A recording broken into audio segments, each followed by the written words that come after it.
Mummy, ये आपका सामान पैक कर दिया मैंने। क्यों बेटा, मैं कहाँ जा रही हूँ? वो मम्मी, मैं आपको ना, आपकी सहेली है ना वो रीता आंटी, मैं उनके पास छोड़कर आ रहा हूँ। वो आपने बताया था ना उनके बच्चों ने उन्हें वृद्धाश्रम में छोड़ दिया था, तो आप उनके पास रहो। आप यहाँ पे बहुत दिनों से अकेला अकेला महसूस कर रही हो, उनके संग रहोगी तो आपको अच्छा लगेगा। नहीं बेटा, मैं यहाँ बहुत खुश हूँ। अरे नहीं मम्मी, आप यहाँ नहीं रह सकती। मेरा मतलब है आप यहाँ से कुछ दिनों के लिए जाओगी तो आपको भी अच्छा लगेगा। आप बहुत दिनों से घर में अकेली पड़ी हो। पर बेटा, बहू को मेरी जरूरत है। अरे मुझे कोई जरूरत नहीं है तुम्हारी, मैं पहले से तुमसे बहुत परेशान हूँ। अरे नहीं मम्मी, वो नेहा का ये कहने का मतलब नहीं है। नेहा का कहने का मतलब है आप कुछ दिन आंटी के संग रहोगी तो आपको अच्छा लगेगा। और वैसे भी कुछ दिन बाद तो मैं आपको वापस ले जाऊंगा। मैंने आपका सामान सारा पैक कर दिया है, बस आप चलो यहाँ से अब। ठीक है बेटा, पर तू तो मुझे वापस लेने आएगा ना? अरे नहीं नहीं मम्मी, हम आपको लेने आएंगे। और वैसे भी नेहौर में 1 महीने के लिए घूमने जा रहे हैं। अब हमने सोचा इतने आप घर में अकेली रहोगी तो इससे बढ़िया है कि आप अपने सहेली के पास रहो। आपका वहाँ समय भी निकल जाएगा और जैसे ही मैं और नेहा घूम कर आ जाएंगे आपको वहाँ से वापस लेके आ जाएंगे। ठीक है बेटा, तुम दोनों अपना ख्याल रखना, पर मुझे वापस जरूर लेने आना। हाँ माँ। मम्मी, मैंने आपका सारा सामान रख दिया है, अगर आपको कोई जरूरत का सामान है तो आप अंदर जाके ले लो।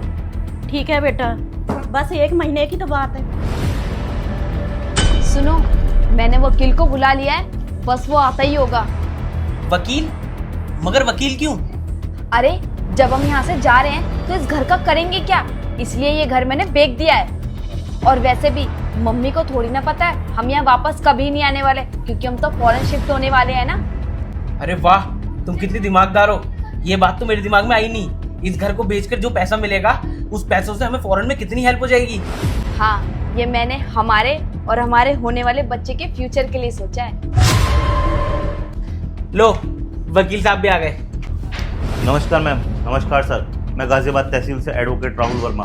आपने मुझे प्रॉपर्टी के सिलसिले में बुलाया था। जी वकील साहब, बैठिए।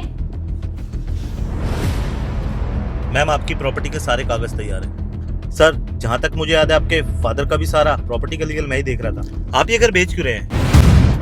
हाँ, वो एक्चुअली हम यहाँ से विदेश शिफ्ट हो रहे हैं तो सोचा इस घर का करेंगे क्या, इसलिए इस घर को बेच रहे हैं। और आपकी माता जी? जहाँ तक मुझे याद है अभी तो वो इस दुनिया में है। अच्छा, आप उन्हें भी साथ लेकर जा रहे हैं विदेश? वाह, आजकल के कलयुग में ऐसे लोग नहीं देखने को मिलते, वरना आजकल के लोग तो अपने माँ बाप को अनाथ आश्रम में छोड़कर विदेशों में शिफ्ट हो रहे हैं। नहीं वकील साहब, वो क्या है ना, हम भी अपनी माता को वृद्धाश्रम में छोड़ के जा रहे हैं। वो क्या है ना, वहाँ का कल्चर अलग है और ये रही थोड़ा पूजा पाठ करने वाली, ना वहाँ इन्हें मंदिर मिलेगा और ना शांति, तो इसलिए वृद्धाश्रम में रहकर खुश रहेंगी। और वैसे ही वकील साहब, हम साल भर में एक बार मिलने आ जाया करेंगे और कुछ खर्चा पानी भी दे देंगे जो वो अपना गुजारा कर सके।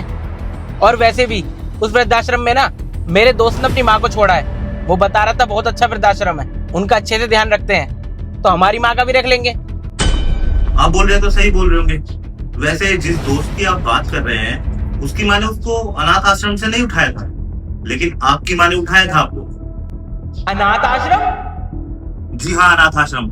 आज से करीबन 25 साल पहले आपके माँ बाप आपको अनाथ आश्रम से ही उठा के लाए थे और उसका भी प्रूफ है मेरे पास।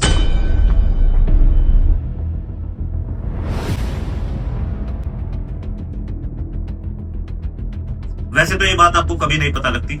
आपकी माताजी ने मुझसे मना किया था कि सैम को ये बात कभी नहीं पता चलनी चाहिए, लेकिन आज ये नौबत आई गई कि मुझे आपको ये बताना पड़ रहा है। और हाँ, वैसे भी जो तुम कर रहे हो बिल्कुल ठीक कर रहे हो।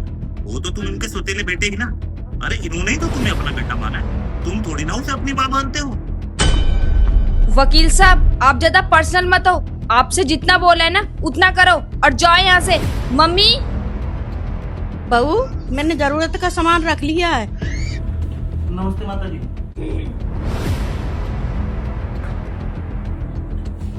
माता जी, इन कागजों पे साइन कर दीजिए।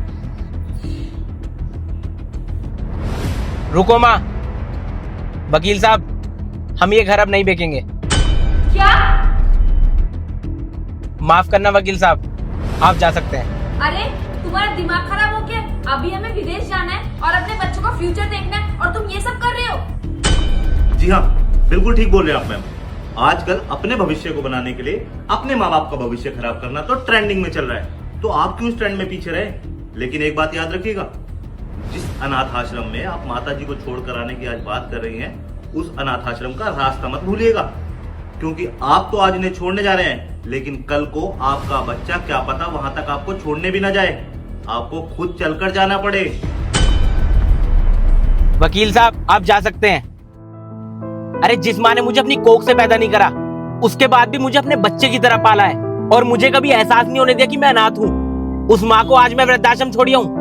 मुझे शर्म आती है अपने आप पर और तुम पर भी। वकील साहब की बातें सुनकर मेरी भी आंखें खुल गई हैं, लेकिन तुम्हारी आंखों पर अभी भी पर्दा लगा हुआ है। लेकिन ये याद रखना, आज जो हम अपनी माता के संग कर रहे हैं वो कल को लौटकर हमारे संग भी जरूर होगा, क्योंकि नेहा बड़े बुजुर्गों ने कहा है, जैसी करनी वैसा फल, आज नहीं तो निश्चित कल। बेटा अगर बहू चाहती है ना तो मुझे छोड़ आना वृद्धाश्रम। मम्मी आप कहीं नहीं जा रही, और आप क्या, अब हम दोनों भी कहीं नहीं जा रहे। मम्मी और आप अपने बेटे को कभी गलत मत समझना, ये सब मैंने किया था, और हो सके तो मुझे माफ कर देना। और हाँ माँ, जन्म देने वाली माँ से बड़ी पालने वाली माँ होती है। मेरे लिए आप हमेशा मेरी माँ हो। बेटे हाथ मत जोड़ो, एक माँ का फर्ज होता है बच्चों को माफ करना।